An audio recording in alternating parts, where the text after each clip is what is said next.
Hello and welcome to Political Economy for the End Times, talking political economy like there's no tomorrow. We are faced with intersecting crises. That the world economy has remained stagnant since 2008, with the possibility of another financial crash looming. The European project confronts a series of existential threats.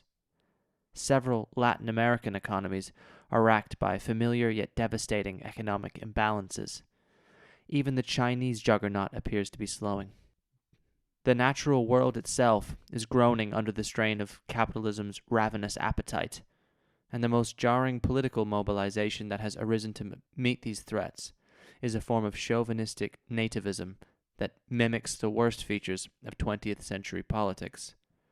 A political economy for our times must directly address these crises and attempt to grasp their interrelation and fundamental causes. This podcast is put together by myself, Jack Copley, and Javier Moreno Zacares. Das ist alles. Ich sage manchmal, es ist fast so, wie Bill Clinton mal einen Wahlkampf geführt hat. Der hat auch gesagt, it's the economy stupid. Ich sage immer, it's implementation stupid. Alles andere ist völlig klar. Wir müssen nur machen, was wir vereinbart haben. Aber das ist das Schwierige und ohne das kann es nicht funktionieren. The term neoliberalism, much like globalization, has begun to bleed from an originally quite niche set of academic debates into broader usage. It is most commonly associated with the broad shift in the global political economy since the 1980s, whereby government intervention in the economy to secure people's welfare has become increasingly stigmatized, and instead, governments have embraced the free, uninhibited operation of markets on a global scale, helped, of course, by the influence of prominent neoliberal intellectuals such as Milton Friedman. A related term, Ordoliberalism, has had much less popular purchase. Yet Ordoliberalism is of crucial importance to understand the design and operation of the EU, and, more broadly, the principles that guide contemporary states' management of the capitalist economy on the one hand, and mass democracy on the other. Ordoliberalism is a German ideology, one that arose from the turmoil of German politics in the early to mid-20th century. Its key figures were Walter Eugen, Franz Bohm, Alexander Rustov, Wilhelm Röpke, and Alfred Müller-Amack.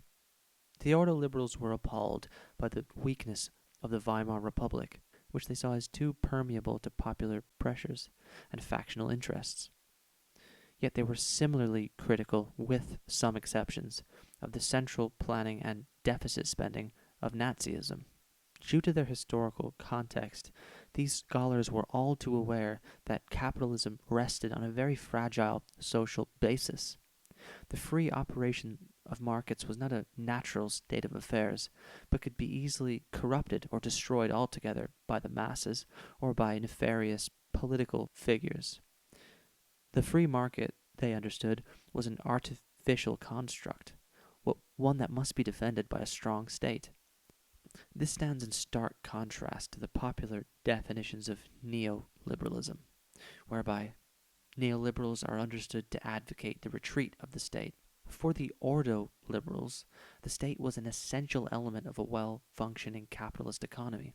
The role of the state was to create the institutional framework for market competition, enforce the outcome of this competitive battle, and protect the workings of this system from popular forces. According to some commentators, the EU was founded and continues to operate according to the principles of ordoliberalism. The EU has created an economic constitution that seeks to enshrine the free market system within its territory and provides a legal framework within which competition can take place, all out of the direct reach of national democratic forces. The Growth and Stability Pact, for instance, seeks to impose fiscal prudence on national governments, while the EU's state aid rules attempt to stop governments from propping up or rescuing failing firms, regardless of the social impacts. The Eurozone, in particular, with its single currency, rigid rules, and a supranational central bank, is said to embody Ordoliberalism's skepticism about the compatibility of democracy and capitalism, and its desire to depoliticize economic governance to the greatest extent possible. During the Eurozone crisis, and in the years of weak growth and political upheaval that have followed, the EU has faced growing challenges to its technocratic structures.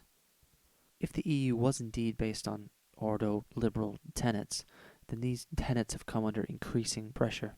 From Greece's rebellion against the EU and IMF strictures, to populist backlash in France and the UK against the EU's inflexible rules and distant, opaque institutions. The ordoliberal proposition that a strong executive political body can rationally enforce capitalist order without having to bend to popular pressure is being put to the test. On this episode, we're going to be speaking to one of the world's foremost experts on ordoliberalism. Werner Bonefeld is professor of politics at the University of York in the UK. He has written extensively on ordoliberalism, Frankfurt School critical theory, and the capitalist state, and is one of the key scholars associated with the open Marxist tradition. He is being interviewed by Alexis Moraitis. Alexis is a political economist who has published work on deindustrialization and industrial policy, the political economy of France and the EU, and state-market relations in the global economy. He has taught political economy at the University of Warwick, Oxford Brookes, and the University of Birmingham.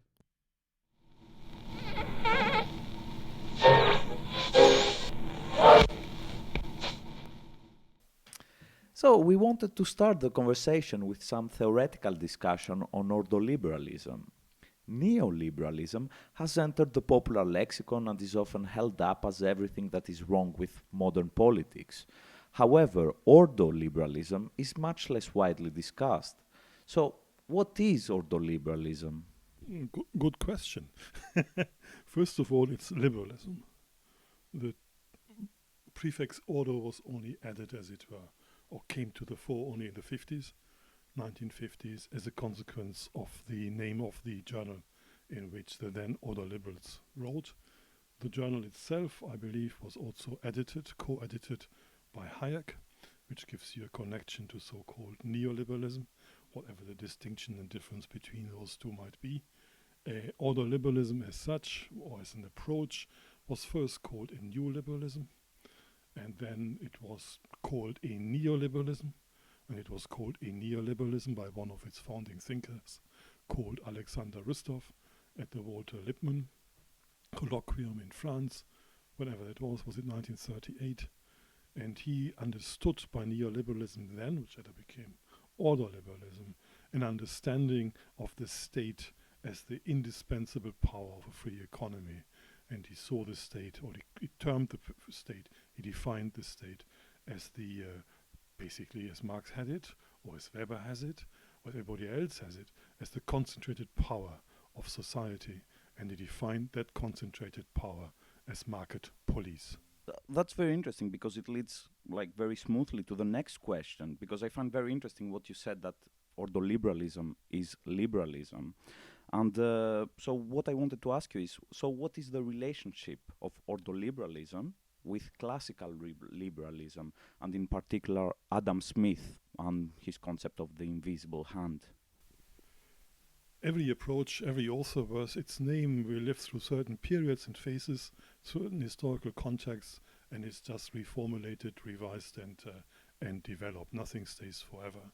So Smith wrote whenever he wrote, and Smithian classical political economy evolved and was explored by other liberal thinkers within the context of their time. The connection, though, is a quite strong one, I think. If you look at Adam Smith's The Wealth of Nations, Chapter 1, there is the argument about the Fin Factory, about the division of labor, about the need to increase labor productivity, and he sees that as the foundation of the wealth of nations. And then he says towards the end of chapter 1, and there will be opulence. But opulence, he says, depends upon good government. That's in chapter 1, good government. So why is good government required as far as Adam Smith is concerned? Good government is required because the individuals are governed by self-love. So if you're self-loving, as it were, then you need to be moralized. You need to become a citizen. You need to conduct yourself according to the rule of law. And you need to be reminded to use your self-interest, as it were, not to collude with your competitors, monopolizing prices, cartel organizations, monopolies, etc. So there should be no collusion to maintain profit rates artificially. And for all of that, the state is required. Adam Smith too calls the state market police in the lectures on jurisprudence. He argues that every issue concerning the manufacture, exchange, and whatever else trade of the nation is a matter of police. And by police he means market police or public policy as the instance of good government that is in fact facilitates the wealth of nations in terms of increased labor productivity and an increased division of labor. So it appears that ordoliberalism builds upon an existing tradition of liberalism, and you mentioned also Hayek, etc. There is a continuity. So, in light of current proposals for a return to Keynesian principles to solve the current crisis, where would you fit Keynes within this lineage? Is it a challenge to ordoliberalism? Yeah, I suppose it is a challenge. There's no doubt about that. It's a different conception of how, as it were, to sustain an economy on an upward spiral. The difference, I suppose, between neoliberalism or ordoliberalism on the one and Keynes on the other might be best amplified by looking at Schumpeter's creative destruction on the one and Keynes' idea of good government as an interventionist government which supports the economy through the artificial creation of demand. I think it's important to see all of this in the context of the late 1920s, early 1930s. A world was disappearing, particularly for the Austrians and for the Germans. There's the revolution of 1918. There's the old aristocratic organization of the state is gone. There is mass democracy seemingly unfettered by the liberal principle. At least that was their critique. And there's the Republic. There's the crash in 1929. There's the inability, as it were, to sustain liberal economy, mass unemployment, huge challenges, and then depression in the early 1930s. What do you do? How do you react? What do you save? What are the means of saving the system that you aspire to? Given Bolshevism in the East, which for many people at the time, rightly or wrongly, looked like a just alternative. There was the New Deal, which Hayek also decries in The Road of Serfdom. And then there's Hitlerism, and there's Mussolini, and then there's later on in the 30s the Civil War in Spain. So it was turbulent times. The blowback to the crash in 1929 was quite dramatic. So what do you do? What as a liberal do you stand for? What is important? What is essential? What are the purposes? And who is doing what? What are the means? What are the ends? And if you put all of these thinkers, Schumpeter, Keynes, into the same bracket there, you see that they all respond to the crisis of liberal economy. They all try to come up with ways to save liberal economy for its own sake.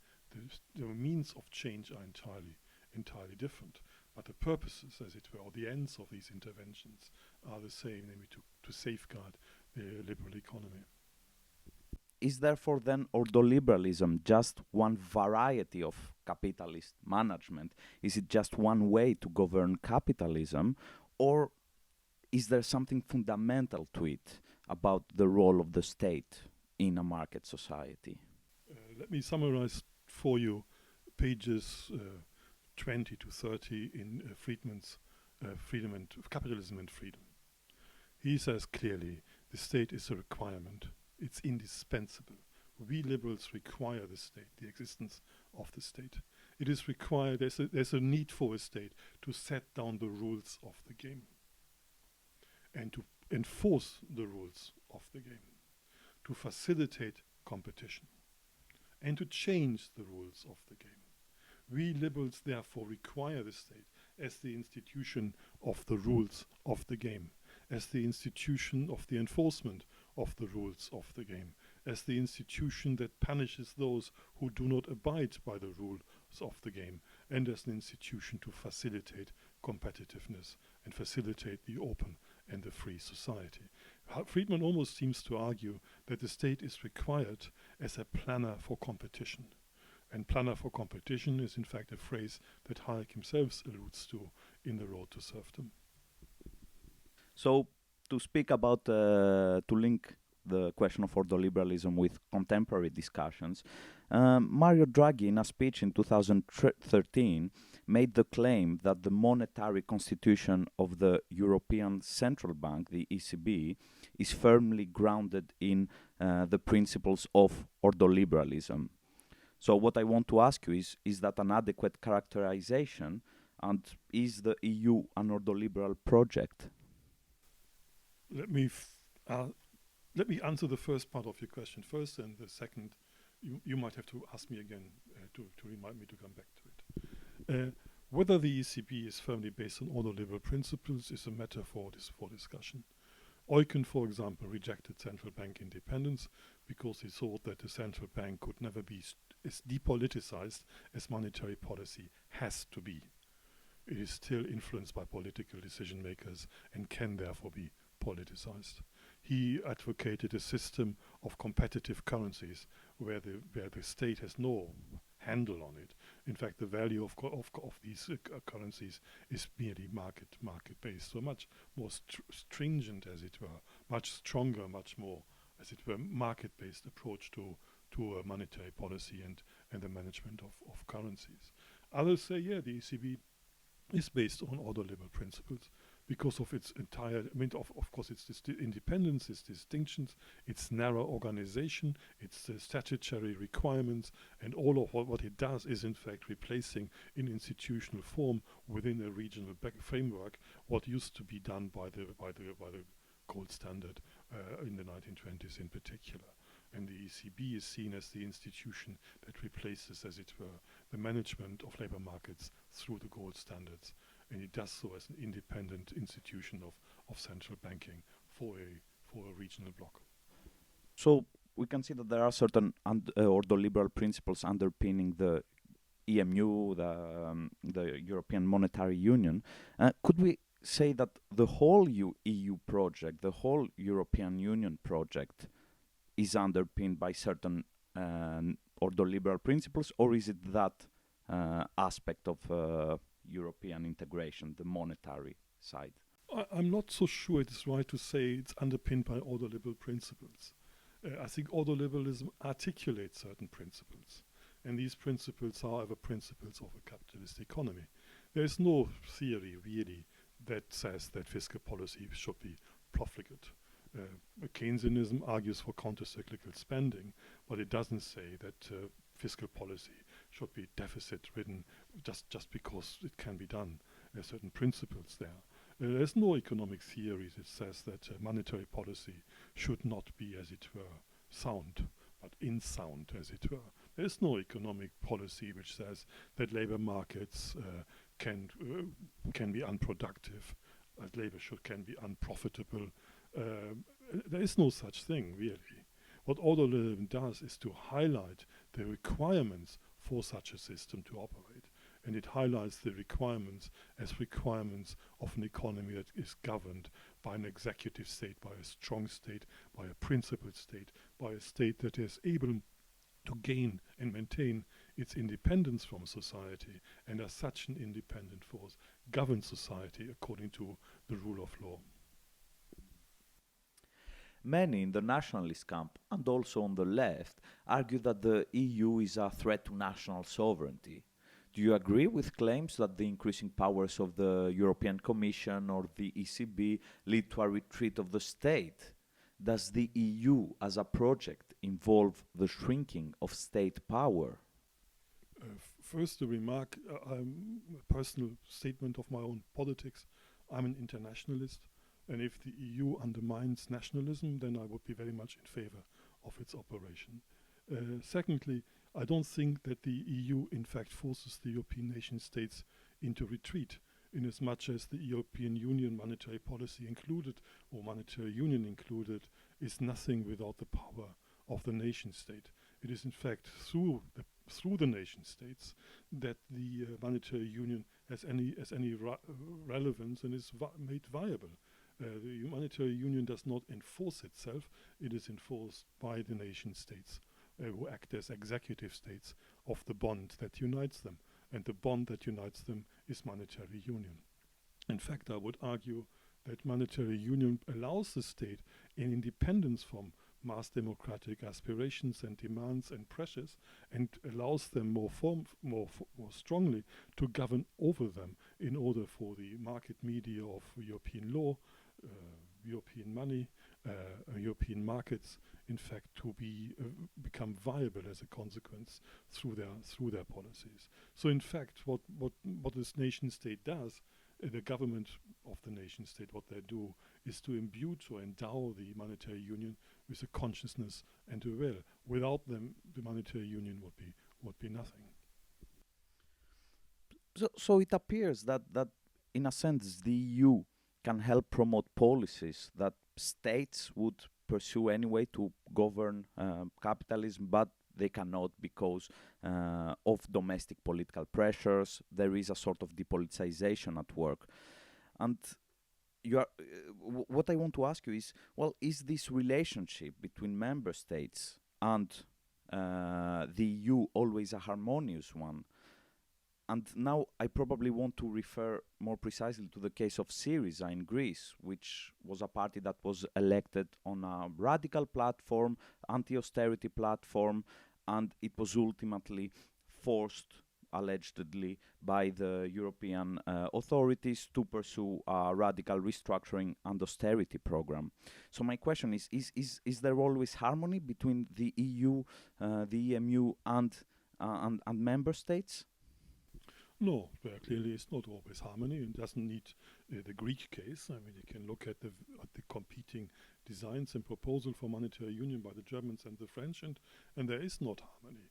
What the EU, however, does is to provide a table, and what pitted them against each other in war in the past is now negotiated between government leaders, and decisions are taken where the various interests converge, regardless of who is the powerful nation and who is not the powerful nation. The asymmetry of power between, let's say, the French, the Germans, and the Greek state is clearly in evidence, but nevertheless they sit around the table and decide on the next step in conditions which in the past related or referred or led to war and bloodshed in the center of Europe.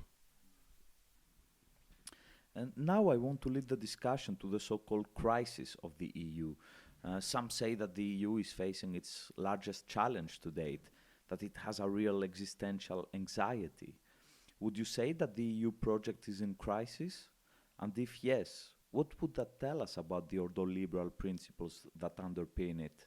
Do they fail to uphold the order that they seek to impose?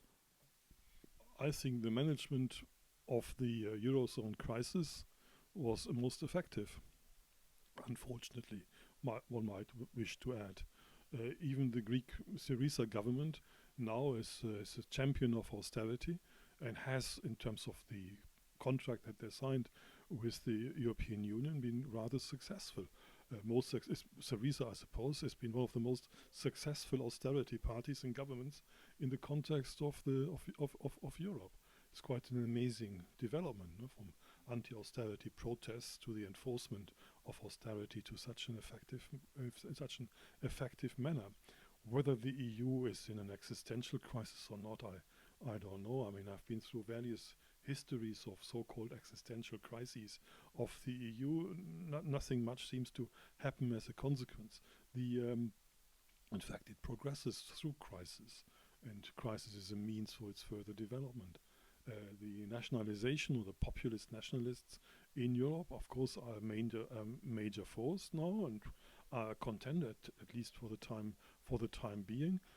What they propose, the leftists as well, the anti-imperialist left, is the return to the nation state, to a sort of democracy of the nation, a national democracy or a nationalist democracy. What the argument forgets is that each of these democracies is viable only if it is able to compete on world market level with world market prices. If its labor, as it were, can compete with Chinese labor, if that is a way of summarizing this particular point. What the EU establishes is an institution and institutional pressures to enhance labor productivity in its various territorialized labor markets, to render them, as it were, capable of modernization, innovation, increased labor productivity, increased division of labor, to go back to chapter 1 of Adam Smith, to make them viable as world market contenders. And in fact, the integration of the respective working classes in Europe depends on the profitability or the profitable exploitation of its labor to meet world market standards. And the EU is the institution and is the means towards that end. Given that we are dealing with a capitalist society, that a capitalist society organizes itself in that way, i.e. institutional means towards the end of world market viable labor markets, is not really a surprise, and criticizing that seems to me to be entirely misunderstanding what capitalism is about. Speaking about this existential anxiety that might or might not be there, the fact is that the desirability of the EU is questioned not only by the usual Eurosceptics aspects, such as the nationalist right, but also by the left. And recently we have heard calls for a Lexit, for example, that is a leftist, socially progressive exit from the EU. So I would rephrase the question, is another Europe possible, as some Euro-progressives suggest, or is the EU bound to be ordoliberal? Can it be reformed? Can it be more Keynesian, for instance? The critique of the leftists, as it were, on Europe amounts to me to a great lament, but in fact not to a conceptualization of the dynamic of capitalist wealth, class relationships, and world market pressures. Moralizing doesn't really help. Lamenting doesn't really help. Doesn't allow you to see what you need to see. Whether European Union can transform itself from an institution where the regulative forces of the market, law, money, and market competition, are enshrined, as it were, within a politically constituted an entity that is capable of Keynesian policy, we need to see. Possible is clearly possible. Whether or not it's desirable for those who wish to organize their labor markets to meet world market standards of competitiveness is another matter. So this will lead us to the final question. Basically, what we said, among others, is that the EU, and we could even say the WTO, the World Trade Organization, can serve as depoliticization mechanisms to circumvent issues of needs and popular legitimacy. But at the same time, these organizations, and we see it quite clearly in the EU, have become the object of popular anger, and maybe to an extent they have become repoliticized. So does this suggest that ordoliberalism has a legitimacy problem, that it cannot banish legitimacy crisis, and they're bound to be reproduced again and again? Yeah, sure, but legitimacy crises are not, as it were, connected or tied to ordoliberalism and ordoliberal government, whatever that in fact amounts to. Legitimacy crises are a recurrent problem of capitalist organization throughout the last century and before, I guess.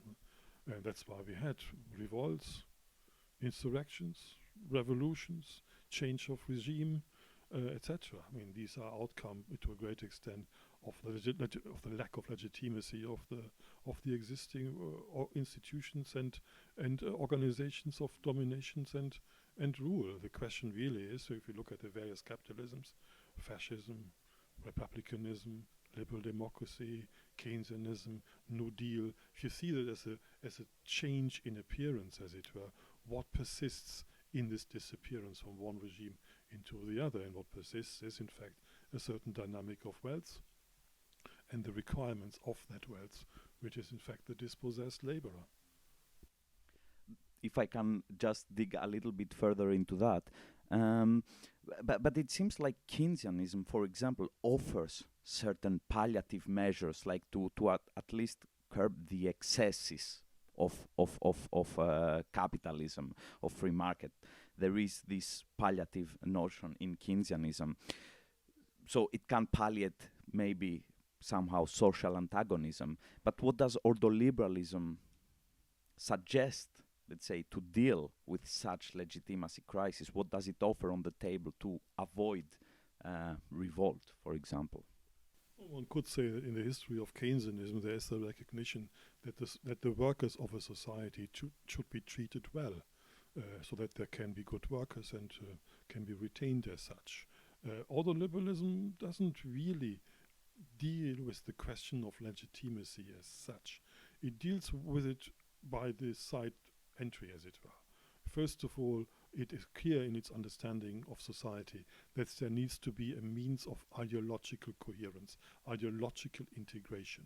And for the founding ordoliberal thinkers, that was first the nation, then it became religion in the 1950s, particularly Catholicism, a sort of ideological cement. That is very important for them. The legitimacy was for the ordoliberalism a result of functioning markets, of greater affluence.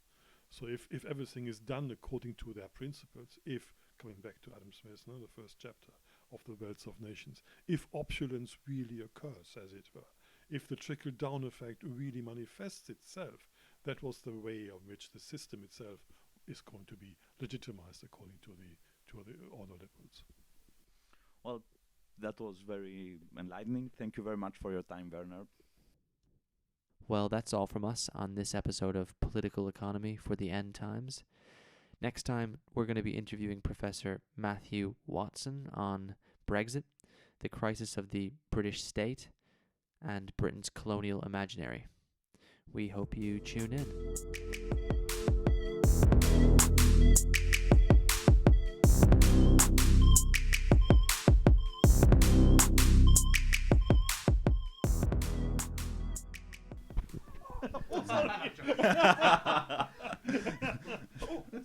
The blood coming out. So that was the interview. Here you just see these big dashes. No, I tell you so my experience.